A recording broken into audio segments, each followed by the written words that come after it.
Good day, ladies and gentlemen. So today we're going to do things slightly differently. We're going to be talking about linking tables in our database.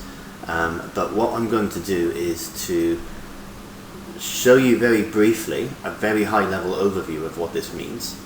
And then we'll go a slideshow and we'll talk about it into more detail. And then finally we'll do the practical. But it's very difficult to visualize for the slides if you haven't seen this early demonstration. So I've got two tables that I've got set up, one called teachers, one called classes. If I do a select star from both of them, you can see that they are very simple tables. The first table, select star from teachers, has just got a teacher ID, which is the primary key, and a name. And the classes has a class ID, it has a name, and then it's got another field that we'll talk about in the next video called teacher ID. Okay, class ID is the primary key here. So those are our two base tables that we're going to be working from. What I'm going to do first of all is a slightly different command on our select. So if you look, what I've done is instead of usually selecting from one table, I've actually selected from two tables. I've called the first table C and I've called the second table T, so that we can use that later on when we are annotating our fields. So when we select from two tables as opposed to the usual one, let's just take a quick look at what the database gives us. Okay, so it's a little bit strange, but let me just point this out to you.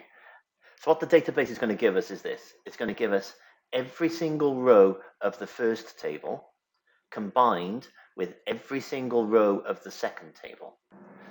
So in the red, we can see that this is the first row of the classes table, the English class, and it's being combined with the rows of the teachers table, which are in blue. So that's why we've got two rows here, because for each row of the classes table, there is a row of the teachers table, and it's all being combined together. So if we look at this column here of the teacher ID from the classes table, this is the teacher who's going to be teaching the English class. And you can see that the ID is repeated as well. So for English, it's 1, maths, it's 1, and for French, it's 2. So we want teacher ID 1 to teach English and maths, and teacher ID with a teacher ID of 2 to teach French. But the problem is, when we look at our English class now, we've got two teachers from the teachers table. Well, we have all the teachers from the teachers table, teacher 1 and teacher 2. So what we want to do is to limit our data to where the teacher ID of the classes field matches the teacher ID from the teacher field. So we want to keep the green arrows, or we want to keep the records with the green arrows and filter out the records with the red arrows. And we can do this just by editing our SQL command to say where we're going to use the where clause as a filter. So where the teacher ID from the classes table is equal to the teacher ID to the teachers table. So where c.teacherID equals t.teacherID.